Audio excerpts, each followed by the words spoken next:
يسامر مجلسنا السائحون فيهتز غصن الندى في القلوب، نجدد إيماننا في الفؤاد ونفهم بالوحي معنى الرشاد، نحلق في ركبهم العلا فتغدو الملائكة في المجلس ويشهد رب العباد الملا، فما بيننا قط من مفلس.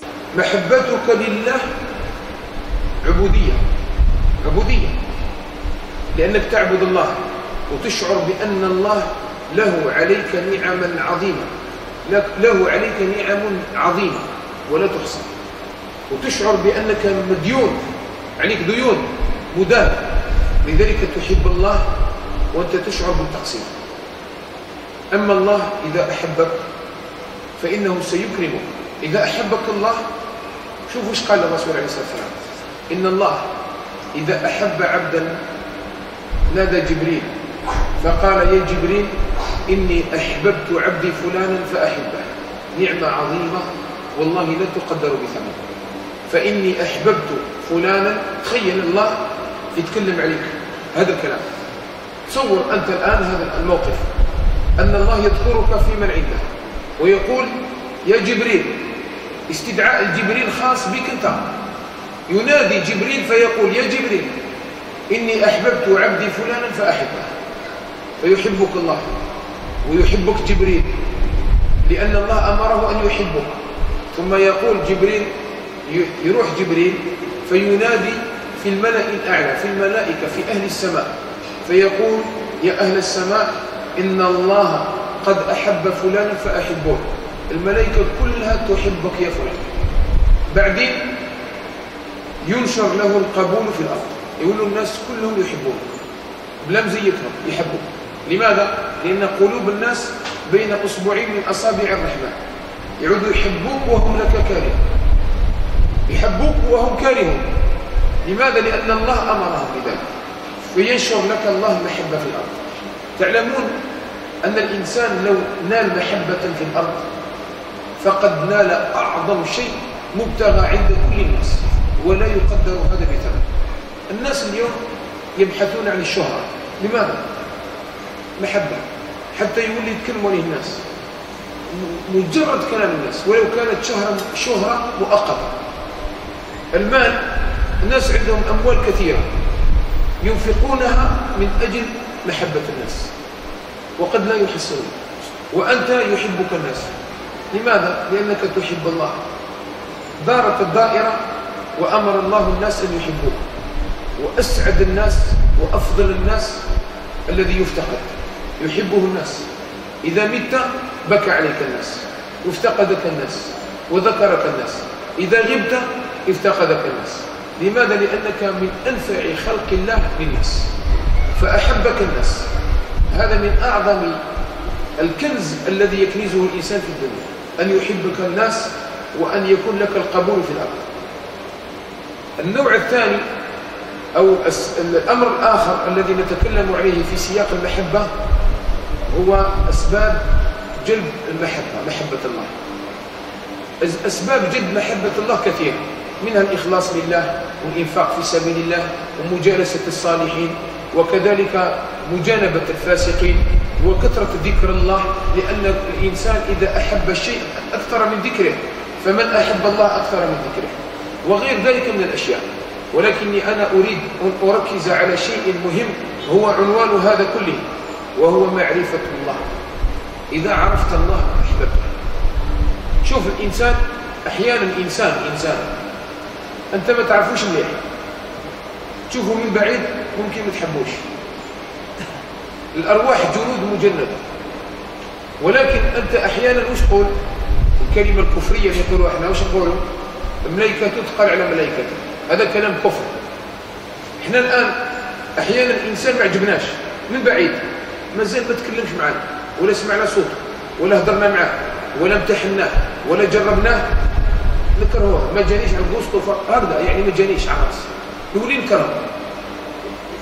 يجي واحد صاحبه انت تعرفه تقول له فلان هذاك والله، يقول فلان والله صاحبي فلان، انت ما تحبش فلان، يقول والله ما كل ما نشوفه اعوذ بالله ما نحلوش. يقول لك يا فلان جربته؟ لا. تكلمت معه؟ لا. سألته؟ لا. سافرت معه؟ لا. كيف ما تحبش فلان؟ انا نعرف فلان، اروح نعرفك به فلان والله تحبه والله تعرفه والله غير تولي تحبه، اروح وبعد انت تتقرب الى فلان وتقول سبحان الله والله كنت غلط في فلان. حتى احيانا تقول له ليه؟ تقول له والله يا فلان كنت نشوفك والله نكرت، ولكن كي عرفتك ما شاء الله. لماذا؟ لان الخصال الجميله تجعل الانسان يحب ذلك الانسان، والله له المثل الاعلى سبحانه وتعالى. احنا ما نعرفوش الله. الناس اليوم يجهلون ربهم، ولذلك لما كان مقام العبوديه لا يقوم الا على معرفه الله، اول سؤال في القبر من ربك؟ من ربك سبحانه وتعالى؟ تسال عن الله، من هو الله؟ انت الان لو تجلس مع نفسك وتتامل في ايات الله المقروءه، القران يعرفك بالله، وتتامل في ايات الله المشهوده في الدنيا كامله تعرفك بالله. واعظم ما يتعرف الانسان به على الله هو هذا التوحيد العملي اللي نعيشوه، هذا التوحيد اللي افتقده اليوم طلبه العلم، مش ما عندهمش توحيد عملي. والرسول عليه الصلاه والسلام كان يركز عليه التوحيد العملي، هو اللي يعرفك بالله. شوف الرسول عليه الصلاه والسلام لما كان يتكلم جالس مع الصحابه واليهود علماء ولا من علماء اليهود، قال الله سبحانه وتعالى آتيناهم الكتاب، أوتوا الكتاب يقرؤون التوراة، قال النبي عليه الصلاة والسلام. وقال الله عز وجل يتلونه حق تلاوته، بمعنى قال الله عز وجل أولم يكن لهم آية أن يعلمه علماء بني إسرائيل، علماء أحبار عندهم علم كبير، ولكن عندهم نقطة واحدة خلاتهم يفسدوا كل الدين، ما هي؟ وما قدر الله حق قدره. هكذا وصفهم ربي سبحانه وتعالى، وما قدر الله حق قدره. هذه الكلمة ترجمها الرسول عليه الصلاة والسلام في لقطة عملية يسموها احنا التوحيد عملي. الرسول عليه الصلاة والسلام قاعد، الصحابة قاعدين، يمر أحد اليهود ويقول يا محمد إن الله يوم القيامة يضع السماوات السبع على أسبوع والأراضين السبع على أسبوع، ويقول أنا الملك أنا الملك أين الجبارون؟ فضحك الرسول صلى الله عليه وسلم حتى بدت نواجذه وقال وما قدر الله حق قدره والأرض جميعا قبضته يوم القيامة والسماوات مطويات بيمينه. شوف الآن هذه الكلمة هي آية نزلت قبل والناس تعرفها، ولكن لما تنزلها في موطن مناسب ومقام مناسب تؤثر في الناس. النبي عليه الصلاة والسلام قال وما قدر الله حق قدره، يقصد اليهودي هذا اليهود، فقال وما قدر الله حق قدره. وكي تجي تشوف الله من هو؟ والأرض جميعا قبضته يوم القيامة والسماوات مطوياته. كيف أنت الآن ما قدر الله حق قدره؟ وفي حقيقة الأمر هذا ربي لما قدرتوش أنتم حق التقدير. الأرض جميعا قبضته يوم القيامة والسماوات مطويات بيمينه سبحانه وتعالى عما يشركون. انظر الآن هذا التوحيد أثر، هذه اللقطة أثرت في الصحابة اللي كانوا حاضرين. لقطة أخرى واللقطات كثيرة من حياة الرسول عليه الصلاة والسلام، وأنا أدعوكم إلى السنة أن تقرأوا مثل هذه اللقطات مهمة جدا. النبي عليه الصلاة والسلام وهذه تكلمنا عليها قبل، النبي عليه الصلاة والسلام يشوف امرأة في آخر المعركة، امرأة تبحث عن رضيعها في وسط القتلى والموتى، والرسول عليه الصلاة والسلام واقف مع الصحابة يشوفوا في لقطة جاءت المرأة بلهف وشغف ترفع رضيعها حيا في وسط الموتى، رفضت وليدها وجدته حيا بعد معركة وهو رضيع لا حول له ولا قوة، نجاه الله من الموت وهو في وسط الموتى من بين أحضان الموتى. الأم عاشت فرحة لا تقدر، وجدت ابنها بعدما فقدته، ضمته إلى صدرها وألقمته ثديها من شدة الفرح. والرسول عليه الصلاة والسلام رأوا يشوف في لقطة عادية بالنسبة لنا احنا، لقطة عادية، لقطة بشرية، ولكن الرسول عليه الصلاة والسلام ولا بد أن يترجم تلك اللقطة إلى توحيد عملي حتى يولوا الصحابة يعرفوا قدر الله سبحانه وتعالى. ماذا قال النبي عليه الصلاة والسلام؟ أرأيتم هذه طارحة ابنها في النار، وش رأيكم؟ المرأة هذه فرحة هذه كاملة، وش رأيكم كان المرأة هذه ترفض وليدها ترمي في النار؟ قالوا لا يا رسول الله أبدا، المرأة ترفض وليدها ترمي في النار، ما كاينش اللي يرمي وليده في النار. قال لهم لله أرحم بعبده من هذه على ابنها. شوف هذا توحيد عملي، توحيد عملي، حتى الصحابة يتقرب عندهم المعنى في معرفة مدى رحمة الله سبحانه وتعالى. شوف الآن هذا التوحيد العملي كثير في حياة الصحابة. أنت اليوم تمشي في الطريق على رجليك وتبصر بعينيك وتشوف إنسان أعمى لا يرى النور مثل ما تراه أنت، وهو يمشي ويبحث على من يقطعه الطريق، أو تشوف إنسان لا يستطيع المشي، معوق، قاصر، ناقص، قد أعاقته نقصان صحته، لا يستطيع أن يمشي مثل ما تمشي أنت، أو يلعب مثل ما تلعب أنت، أو يركض مثل ما تركض أنت. أنت لما تنظر هذه النظرة قل الحمد لله الذي عافاني مما ابتلاه به. هذا توحيد عملي، هذا توحيد عملي.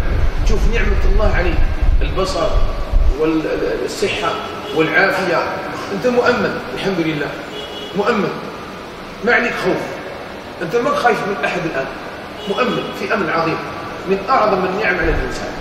ولذلك الآن وأنت تمشي في الدنيا هذه وتشوف كثير من غيرك من الناس، حتى الذي تراه يعصي الله تقول الحمد لله.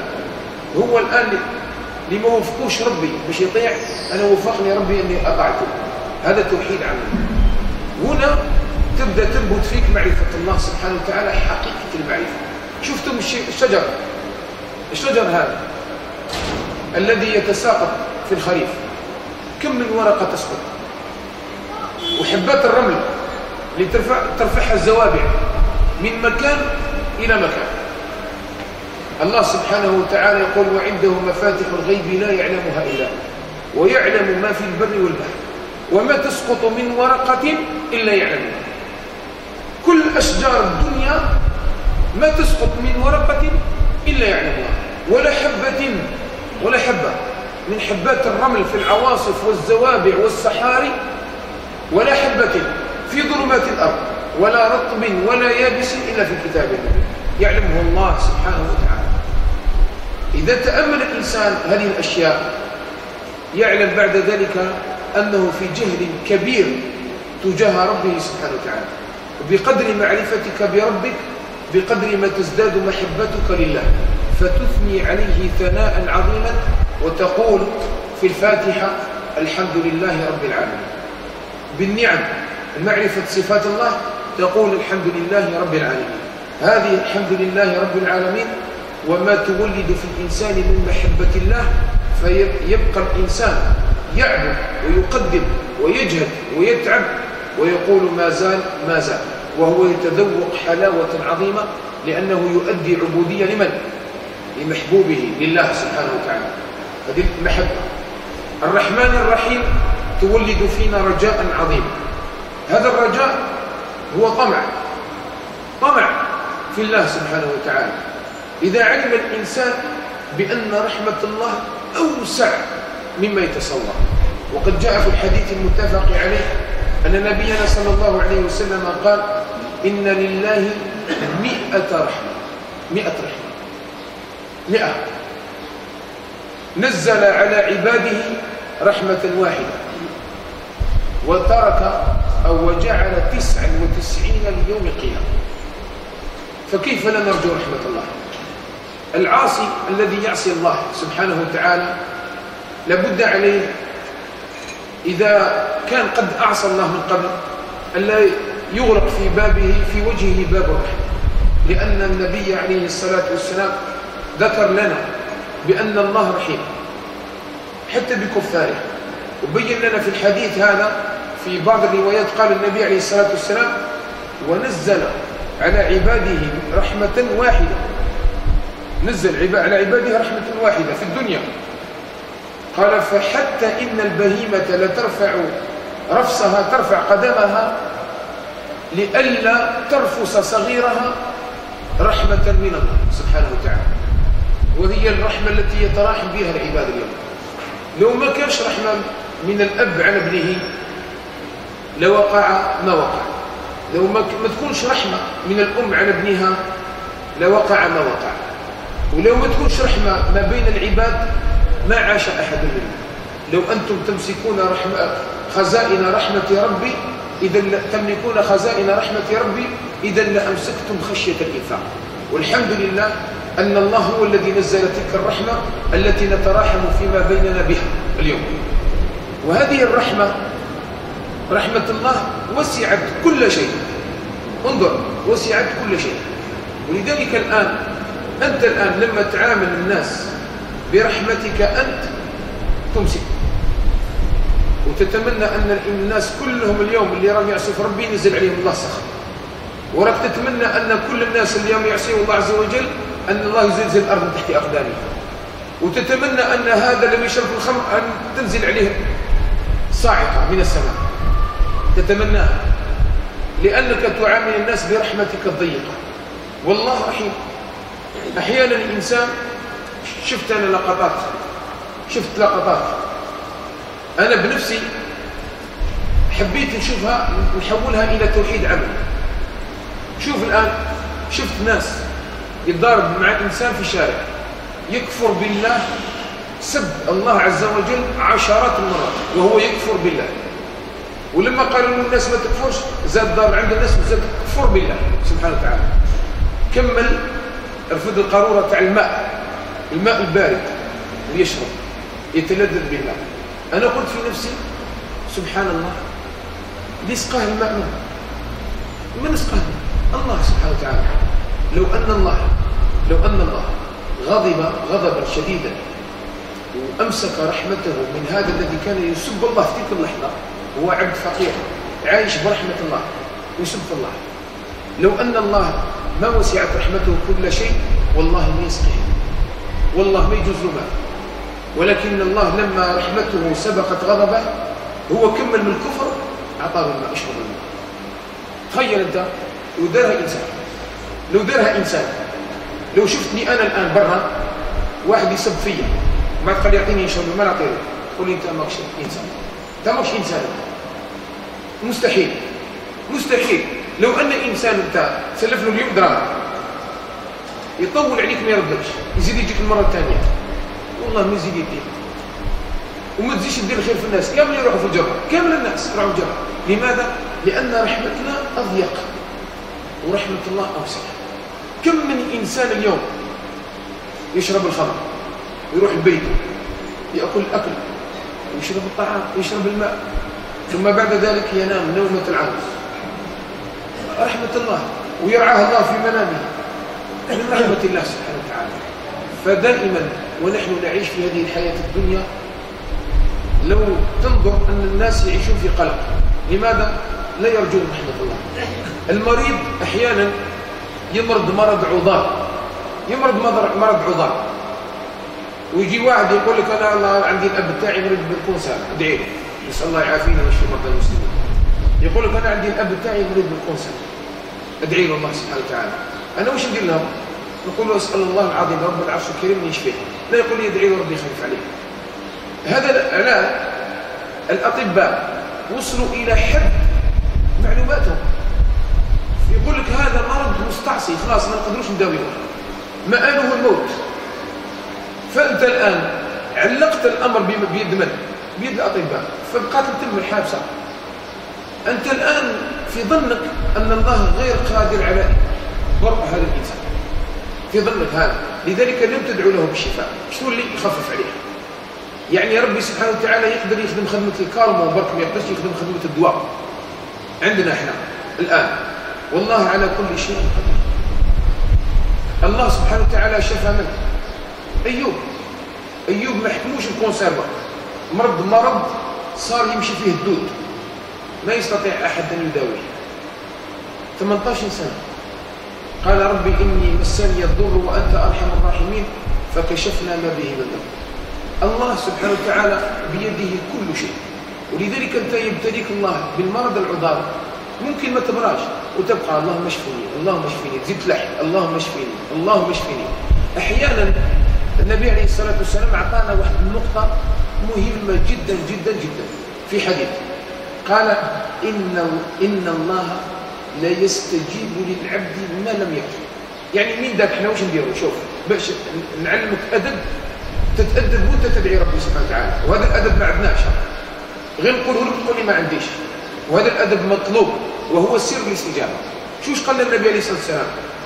قالنا إن العبد لا يدعو الله أو يدعي والاستجابة رهنا، وانت راك تدعي تدعي تدعي تدعي تدعي تدعي تلحق هنا تحبس تعاود تولي مثل يأجوج ومأجوج وهم يحفروا تحت الأرض. قال ما لم يعجل، وكان يكمل الإنسان يستجيب الله. وقتاش؟ الله أعلم. ممكن ندعي عامين 3 4 مازال ما رزقنيش ربي الذرية، زيد في الخامس مازال حتى نموت نبقى ندعي حتى ما يعطينيش معليش. خلاص السنن الكونية، زوجتي كبرت في السن انقطع حيضها ميؤوس منها ما تزيدش تحمل، وأنا كبرت في السن، نبقى ندعو الله سبحانه وتعالى مثل ما دعا زكريا قال ولم أكن بدعائك ربي شقيا، ما قطعش بالتحقيق يدعو ربي سبحانه وتعالى مستجاب لوش. ولم أكن بدعائك ربي شقيا لا تذرني فردا وأنت خير الوارثين فاستجبنا له. الآن عندك أنت نقطة، الآن تدعو الله عز وجل يا رب يرزقني يا رب يرزقني يا رب يرزقني، وانت تحوس على حاجة معينة، يعطيني مازال ما عطاش، يعطيني مازال ما عطاش، يعطيني مازال ما عطاش، توقف تروح عند الشيخ الإمام، ادعي لي الشيخ معك الله يجازيك، يقول لك الشيخ بصح ادعي انت، عبوديتك انك تدعي ربي سبحانه. والله غير دعيت، والله غير دعيت في الكعبة، دعيت كذا دعيت كذا، ما كاش. وش درت؟ كل الدعاء هذاك هدمته باليأس من رحمة الله. الرجاء عنوانه عدم اليأس والقنوط من رحمة الله. أبدا عمرك في آخر لحظة من رمضان، آخر لحظة، ولو كنت كافرا في رمضان فاسقا في رمضان، قالت لك ساعة من رمضان اعبد الله فيها وارجو رحمة الله، وأعطيك شيء حتى ما نطيق، نعطيك شيء ترجو به رحمة الله. الإنسان اليوم كل واحد منكم أو خارج المسجد لو تأتي بأفسق خلق الله عندنا في البلد ماذا فعل؟ يفعل ما يفعل. قتل 100 نفس، قتل 100 نفس. رايح عند إنسان 99 راح عند إنسان قال له لا أجد لك من توبة، غلق له الرحمة والرجاء، قتله كمل به 100. راح عند إنسان آخر قال شوف ومن يحول بينك وبين التوبة، شوف كلمة هذه، ومن يحول بينك وبين التوبة. ما كاش واحد يحول بينك، لأن التوبة مسألة إيمانية يدخل فيها حتى واحد. لما تاب وحشي الذي قتل حمزة، لما تاب ودخل في الإسلام وجاء عند الرسول عليه الصلاة والسلام، وش قال له؟ دخل في الإسلام، وش قال النبي عليه الصلاة والسلام؟ قال له أرجو أن تعفو عني. وش قالوا النبي عليه الصلاة والسلام؟ قالوا أما الإسلام فأقبل. ليش دخل روح النبي عليه الصلاة والسلام في الإسلام تاع الناس؟ لأنه توبة بين الإنسان وربه، هذه ما يقدرش يدخل فيها النبي عليه الصلاة والسلام. ولذلك الآن ماذا قال له؟ قال له ولكن أغرب عني، ما نشوفكش، ما تذكرنيش بعمي الذي قتلته. ما قدرش يحول بينه وبين التوبة. لذلك ماذا قال هذا الإنسان؟ ومن يحول بينك وبين التوبة؟ اذهب إلى قوم في بلد كذا يعبدون الله فاعبد الله معهم، روح عبد ربي في مكان معين. وهو رايح هذاك الإنسان مازال ما دار والو، ما حج ما صلى ما تعب كما رانا نتعبوا احنا، ما دار والو، رايح يمشي في الطريق أصابته المنية. كاين واحد النقطة ذكرها النبي عليه الصلاة والسلام، واش دار هذاك الإنسان؟ لما جاته الموت وهو في الطريق واش دار؟ أقبل بصدره جهة البلد اللي راهو رايح ليه، والله روح رمى روحه كما يرميو الشباب عندنا اليوم الحراقة اللي يروحوا لأوروبا، هكذا رمى روحه، هكذا رمى روحه. ألقى بصدره، توجه إلى البلد اللي راهو رايح ليه ورمى بصدره لله. دار حركة تبين أنه يريد رجاء الله سبحانه وتعالى، يرجو رحمة الله. 100 نفس قتلتها وترجو رحمة الله، فجاءت ملائكة الرحمة وملائكة العذاب يقيسوا المسافة إلى أيهم أقرب يدخل. إذا كان قريب الأرض المعصية يدخل للنار، إذا قريب الأرض الطاعة اللي راهو رايح ليها يدخل الجنة. وش قال ربي سبحانه وتعالى الأرض؟ الآن وش دخلت القدرة الربانية؟ وش قال ربي الأرض؟ قال لهذه انطوي ولهذه انزوي. شوفوا ربي سبحانه وتعالى باش يأمر أرض تنطوي وأرض تنزوي لعبد ما حج ولا صلى ولا طلب علما ولا فعل شيئا، مجرد حركة قلبية خلاته يلجأ إلى الله أكسبته الجنة. ما دار والو، قتل 100 نفس ودخل الجنة. حركة قلبية صادقة مع الله، وهي الرجاء، رجاء رحمة الله سبحانه وتعالى. فأنت الآن مهما ضاقت الدنيا بك فاعلم أن الله كما قال ابن القيم رحمه الله: ما أغلق بابا في وجه عبد إلا وفتح له 10، وأن الأمور كلها بيد الله. مسألة رزق بيد الله، الصحة بيد الله، صلاح الأبناء بيد الله، كل شيء بيد الله. وإن من شيء إلا عندنا خزائنه. إذا أنت طبطب في باب ربي سبحانه وتعالى، واترك، خليك من الناس، خليك من الناس لن يغنوا عنك شيئا. هذه رجاء رحمة الله. هذه هي الآية الثانية اللي نقرأها احنا في كل سورة: الرحمن الرحيم. اذكروها وانتم تقرؤون الفاتحة. الآية الثالثة: الخوف من الله، مالك يوم الدين. مالك يوم الدين لابد أن نستحضر أننا سنقف في يوم من الأيام وقد قال لنا الله سبحانه وتعالى: يا أيها الذين آمنوا اتقوا الله ولتنظر نفس ما قدمت لغد. لازم وش معناتها قدمت لغد؟ معناتها نجيب كل شيء عندي ونسبق، باش كي نروح نلقاهم حاضرين، باش كي نروح نلقاهم واجدين. أنا أذكر لكم شيء وقع لنا في مسجدنا هذا الأسبوع، يعني حكاية حية ما زالت حية. جاني إنسان، احنا نبداو توسيعة تقام تقريبا واحد 4 ملايين ولا 5 ملايين كبيرة.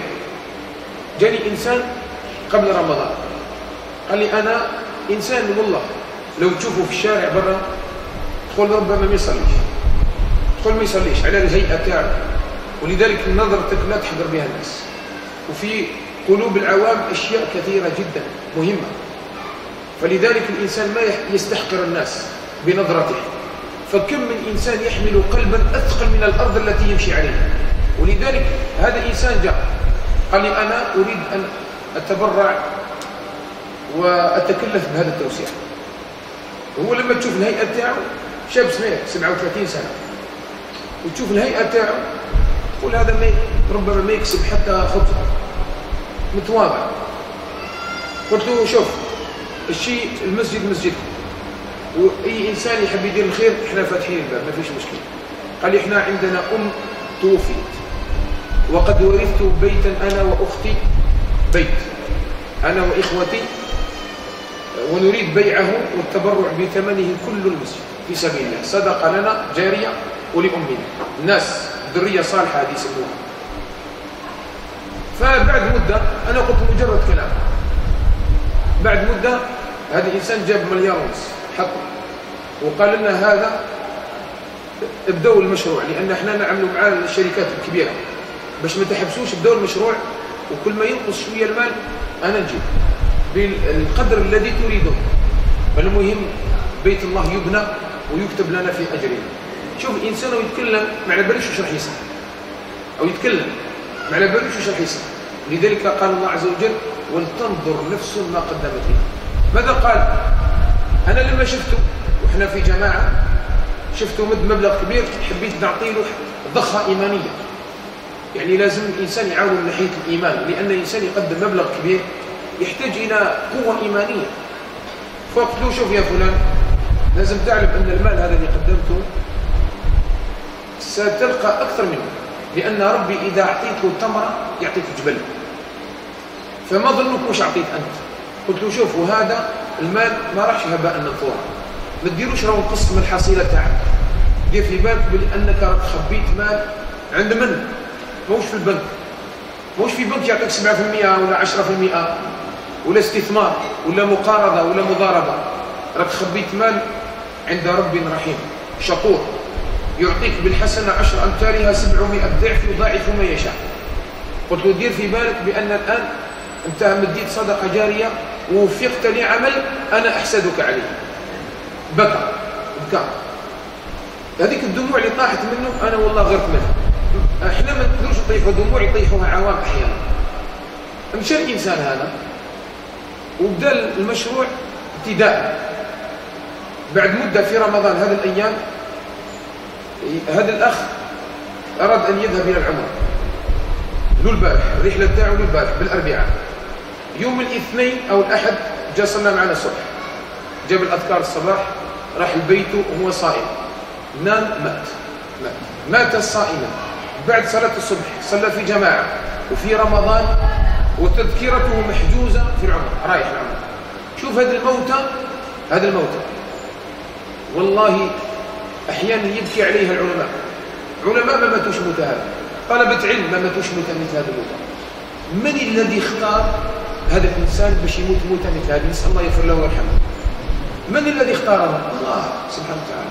كيف فضله؟ بشيء وقر في القلب.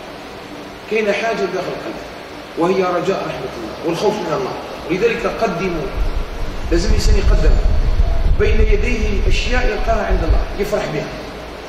لأنك أنت عبق القبر وش مكتوب فيه في الدخلة؟ كاين كتابة في القبر مكتوبة في داخل القبر، عبق وش مكتوب ممنوع الدخول إلا الميت وعمله فقط. ممنوع، لا يستطيع أحد مهما أحبك ومهما أجلك ولو كان أبا لك أو أمك، والله ما يقدر يدخل معك ولا ينفع إلا العمل. ولهذا الآن احنا لما نفكر ملك يوم الدين سيأتي ذلك اليوم، ماذا فيه؟ ما لهذا الكتاب لا يغادر صغيرة ولا كبيرة إلا أحصاها ووجدوا ما عملوا حاضرا. هذا يجعلنا نخاف من الله. الخوف من الله يبرز بذكر جبروت الله وبطش الله. انظر أقوام مسخهم الله في الدنيا، أقوام خسف الله بهم في الدنيا، أقوام تنتظرهم جهنم في الآخرة.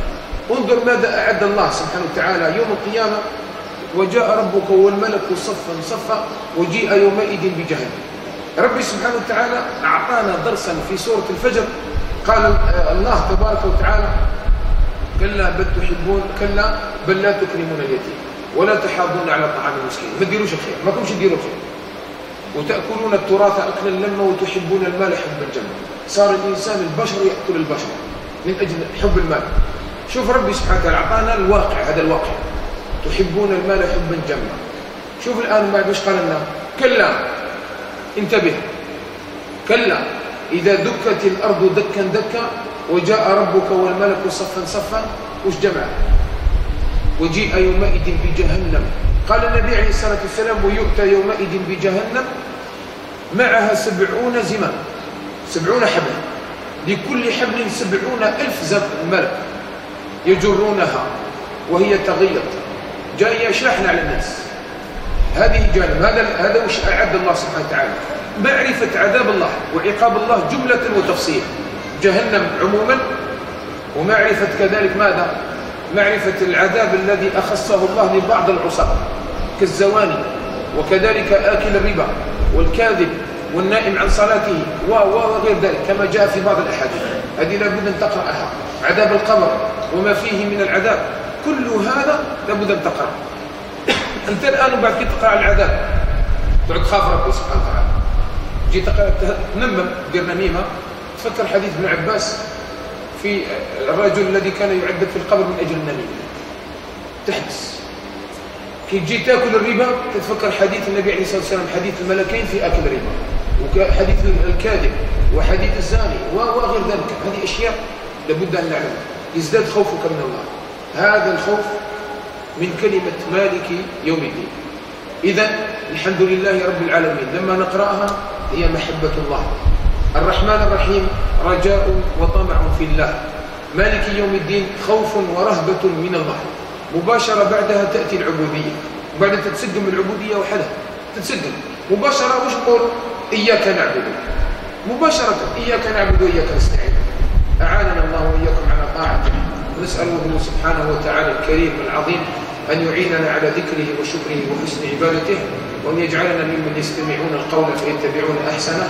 نسأل الله يتقبل منا صلاتنا وصيامنا وقيامنا، وأن يوفقنا وإياكم في هذه العشر وفي ليلة القدر.